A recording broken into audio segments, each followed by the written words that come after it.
cases of fraud centering around the Somali community in the US could total tens of billions of dollars. While the country has been outraged about daycare fraud in Minnesota, journalist and CEO of the David Horowitz Freedom Center, Daniel Greenfield, said this could be the tip of a very large iceberg, and he joins me now. Could you just round up, for those of us in Britain who we know about the story but maybe not following the ins and outs, exactly what's been uncovered in terms of Somali fraud? So fraud is not new in urban politics. The sheer scale of it, the effrontery of it, is something else entirely. We are currently looking at estimates of billions of dollars in fraud. And while that's just a number, part of the way the fraud was arranged, for example, was during the COVID era. They had something called meal fraud, in which the government was paying for meals for what was supposed to be school children. And they managed to have more school children getting meals than there were school children in the entire state. At one point, they, for example, claimed that in a particular restaurant, 6,000 meals a day were being served, and this was a fairly small restaurant. In other locations, they claimed that 100,000 children were being served a day. There weren't that many Somalis in the entire state. Then, of course, you had the autism fraud, in which somehow 1 in 16 Somali children were diagnosed as being autistic. We're now seeing also emergent healthcare fraud, basically any kind of welfare system. And the fraud was massive. It was absolutely greedy. It had no holds barred. And when as this has come out, the Somali community haven't been as forthcoming as maybe you would hope, would you? There's been lots of accusations of racism, or that the people uncovering it are far right. Yes. Well, the way the fraud was carried out in the first place was by claiming racism. When some officials flagged the sheer number of claims coming in and started cutting off some of these fake providers, they held protests. They claimed racism. They claimed that they needed culturally sensitive programming, which was the key word there. Meals, autism, everything had to be culturally sensitive. And if you weren't going along with that, you were racist. So now they're once again, of course, claiming that it's racist to observe this massive gargantuan fraud. And rather than actually acknowledging the fact that this is a systemic issue, because 46 people who were arrested, you can't rip off billions of dollars with 46 people. They were signed up major components of the community to do this. Now, the interesting thing about Minnesota, for people in the UK who may not be aware of it, it was largely settled originally by Swedish people. And you had the same fraud happening in Sweden with Somalis, as you now actually have happening in Minnesota, which was settled by Swedes. So the Somalis have been ripping off the Swedish social welfare system, which is a lot like the Minnesota system. So this is not something that's just happening in America, it's happening all over. And are there concerns about where this money's going? I mean, some people might believe that it's just staying within the community, but there have also been accusations that a lot of it's been finding its way back to Somalia and to some bad actors. We are well aware that a lot of the money is indeed going to Somalia. They've traced that. They've traced the money going abroad towards Mecca properties across Africa. Some of the money, no doubt, is going to terrorists. We know in the past that the Somali community has been sending money to Al-Shabaab, which is an affiliate of Al-Qaeda. Beyond that, we have a surreal situation where members of the Somali government are actually running healthcare companies in the United States. The foreign minister of Somalia, the Somalia's ambassador to the UN, their deputy speaker were all running healthcare companies in Minnesota and Ohio, which raises the basic question of whether Somalia's economy isn't the social welfare system of the United States. Well, yes, I read that the total remittances that American Somalis send back to Somalia is greater than the entire Somali government budget. It's mass insane. migration is wonderful. Well, you had said that Somali fraud that's been exposed so far is the tip of the iceberg. What do you mean by that? Do you mean that there's more in Minnesota, or maybe it could actually be more spread out across the US? We are seeing it in other U.S. states as well. We're seeing it in Ohio, which has a large Somali community. We are seeing it in Washington. We're seeing it in Maine, which is ridiculously cold, but nonetheless has a large Somali population. What happened in Minnesota was that they got too greedy. It's one thing if you're ripping off the government for millions of dollars. Once you're ripping off the government for billions of dollars, once you're inventing hundreds of thousands of children, one of whom had name like serious problem, and I'm not making that up, at that point, you've just gotten too greedy. But the ones who haven't gotten too greedy are still not caught. And senators like Ilhan Omar from Minnesota says that, the Somali community overall, this is a small proportion. They're good people. They contribute a lot to the economy. Would you agree with what she's saying there? Well, for the most part, the Somalis are on various forms of social welfare, pretty much at a 90th percentile. The employment rates are very low, and the fraud cost is very high. I've estimated the fraud cost per Somali in Minnesota at $15,000 each. They pay a few $100s in taxes net. So it's absolutely a net loss. And it's a major problem, not just for the United States, but also for Europe, because after the fall of the Somali dictatorship, we had members of the leading clan there spread out to the United States, to Europe, where they've committed crimes, they financed terrorism, and there's a reason why President Trump is trying to cut off Somali migration to the United States. And this is happening principally in Democrat states. Why do you think that is? Do you think that's because there's more government programs there to take advantage of? Or do you think that actually it could be something slightly more nefarious, that we've seen the Democrats seem pretty willing to go against the grain and do some quite dirty stuff to shore up their voter base? There was a bank robber named Willie Sutton who was asked why he robbed banks, and he said that's where the money is.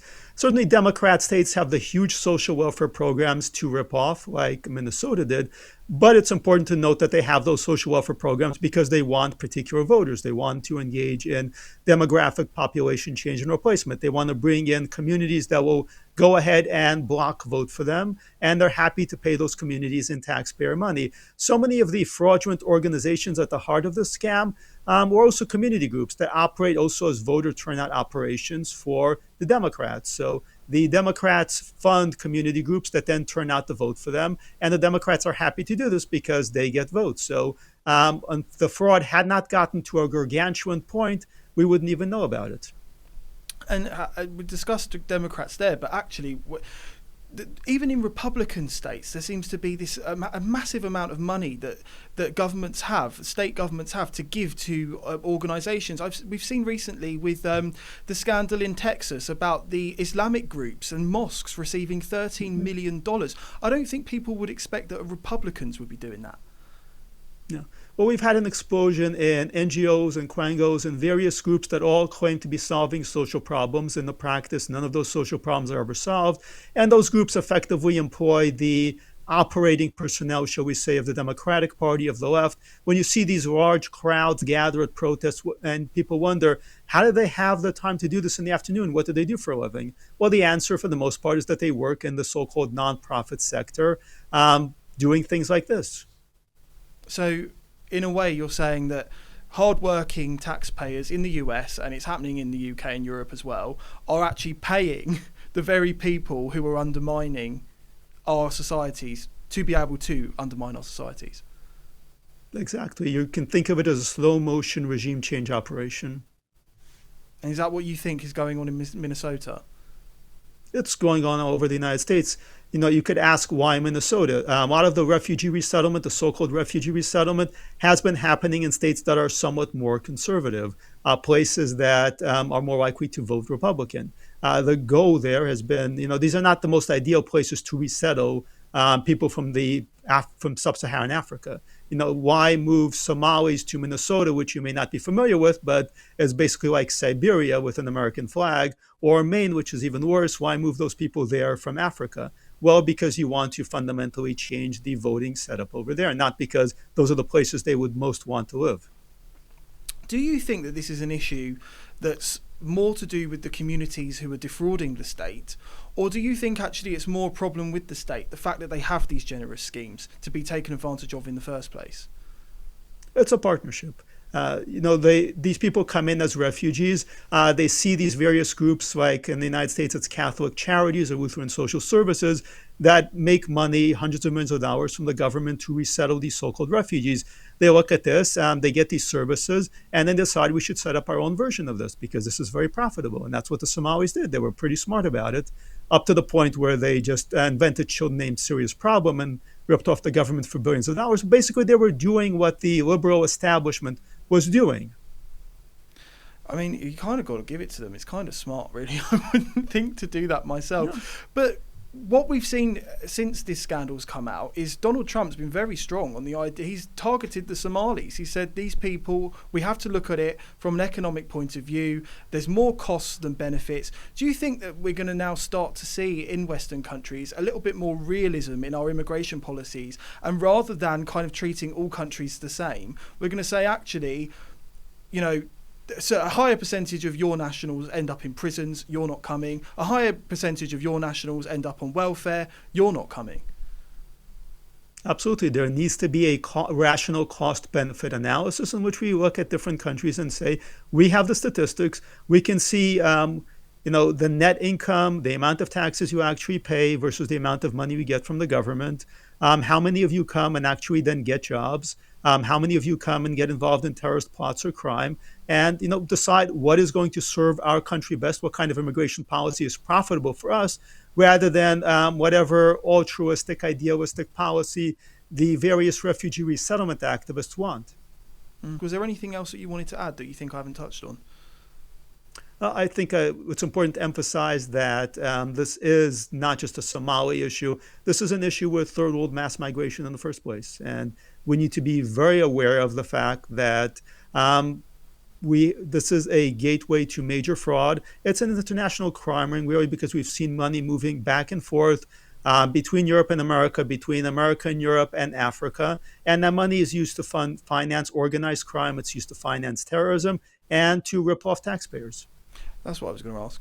So I wanted to get a little bit, for our British viewers, a little bit of the reaction of the way that Americans have taken this scandal. I mean, Americans, you don't have a social safety net like we do in Europe. You work very hard. You don't have a lot of paid time off. You don't have great sick pay. You just don't have a lot of rights at work in general. You work very hard, and you still pay quite high taxes for a country that doesn't have free healthcare or other social benefits. So to someone who's working hard, struggling with really high grocery prices, how do they then respond when they see these people coming into their country and living off of them? There's a brand of toxic empathy in which we've been told over and over again, these people are refugees, they've suffered unimaginably, and we need to do everything possible for them. And Americans are generally kind and generous people. And people, opened their hearts, they agreed, we're going to help them out. But they see that, first of all, these people are not actually refugees. They're going back and forth between Somalia and America. They're buying properties in Africa. Two, they see that this is endless. It's mass migration without any kind of number. It's not a few dozen people, it's 100,000, then it's 1 million, then it's 2 million. And these people, once here, are not just satisfied with being humble and grateful, they increasingly are taking over. Okay, we'll leave it there. Thank you so much. Thank you.